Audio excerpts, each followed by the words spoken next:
Bismillahirrahmanirrahim. Assalamualaikum warahmatullahi wabarakatuh. Pada video kali ini kami akan mempresentasikan hasil resum pada artikel yang berjudul Pemikiran Orientalis terhadap Kajian Tafsir Hadis yang disusun oleh Abdul Karim. Dan kami akan membagi menjadi 3 submateri, yaitu yang pertama pengertian atau definisi Orientalisme, yang kedua yaitu tokoh-tokoh Orientalisme, dan yang terakhir adalah pemikiran Orientalis terhadap hadis. Baiklah, langsung saja kita ke pembahasan yang pertama, yaitu definisi Orientalisme yang akan disampaikan oleh Saudari Ratu Nur Aulia. Langsung saja, di sini saya akan menjelaskan tentang definisi Orientalisme. Orientalisme berasal dari dua kata, yang pertama orient dan isme, diambil dari bahasa Latin oriri yang berarti terbit. Secara geografis, kata orient bermakna dunia belahan timur, dan secara etnologis berarti bangsa-bangsa timur. Sedangkan istilah isme berasal dari istilah Belanda yang berarti pendirian, ilmu, paham keyakinan, dan sistem. Secara terminologis, Orientalisme bermakna suatu faham atau aliran yang berkeinginan menyelidiki hal-hal yang berkaitan dengan bangsa di timur beserta lingkungan. Menurut artikel yang disusun oleh Abdul Karim, pemikiran orientalis terhadap kajian tafsir hadis, Orientalisme merupakan suatu cara pandang orang Barat terhadap bangsa selain Barat. Bangsa-bangsa selain Barat yang dimaksud yaitu bangsa-bangsa Timur Tengah dan Asia dilihat dengan kacamata rasial yang dianggap dengan penuh prasangka. Baik, masuk ke pembahasan yang kedua, yaitu tokoh-tokoh Orientalis. Dalam artikel ini ada beberapa tokoh Orientalis yang dibahas, tetapi kami akan membahas 3 diantaranya, yaitu yang pertama adalah Christoph Luxenberg. Beliau adalah seorang tokoh Orientalis yang ingin menghasilkan Al-Quran dengan bahasan yang lebih jelas dengan menggunakan bahasa Syria Aramaik. Nah, beliau di sini menggunakan metode filologis.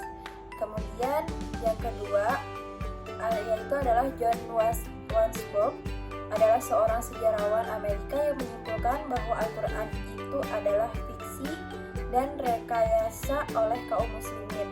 Jadi di sini John Wadsworth itu menyatakan bahwa Al-Quran adalah hanya fiksi atau hanya khayalan dari kaum muslimin. Kemudian yang terakhir yaitu adalah Arthur Jeffrey. Beliau adalah seorang orientalis yang berasal dari Australia yang beranggapan bahwa sebuah kitab itu dianggap suci karena tindakan masyarakat.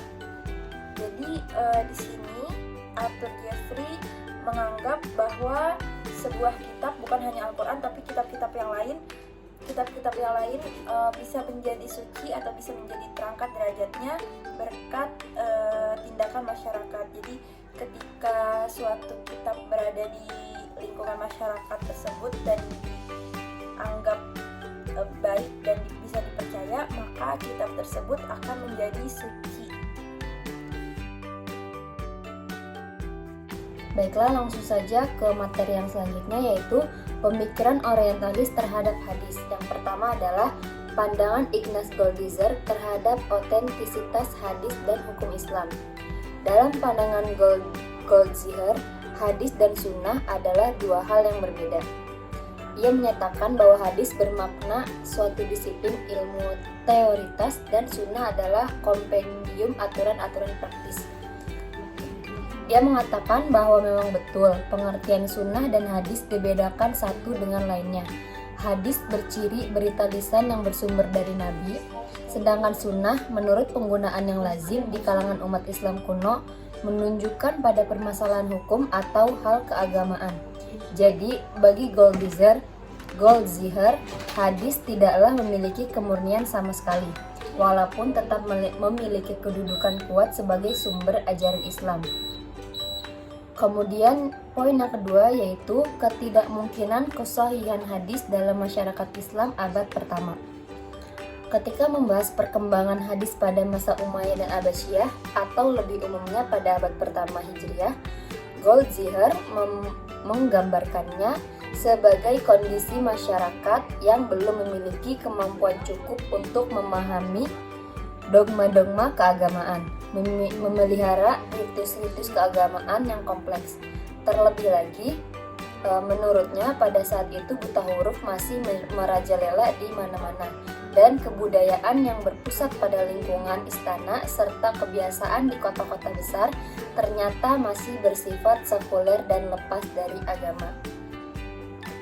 Kemudian poin yang ketiga yaitu implikasi kondisi sosial politik terhadap hadis. Para ulama hadis menetapkan 5 syarat bagi sahihnya sebuah hadis. Di antara kelima syarat tersebut, 3 berkenaan dengan sanad dan 2 berkenaan dengan matan. Goldziher memandang bahwa secara faktual penelitian keabsahan hadis yang dilakukan ulama klasik tidak dapat dipertanggungjawabkan secara ilmiah.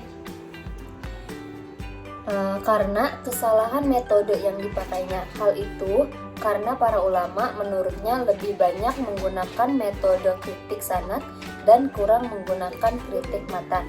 Oleh karena itu, Goldziher kemudian menawarkan metode baru yaitu kritik matan saja. Baiklah, itu saja yang dapat kami sampaikan. Kurang lebihnya mohon maaf. Wabillahi taufiq wal hidayah. Wassalamualaikum warahmatullahi wabarakatuh.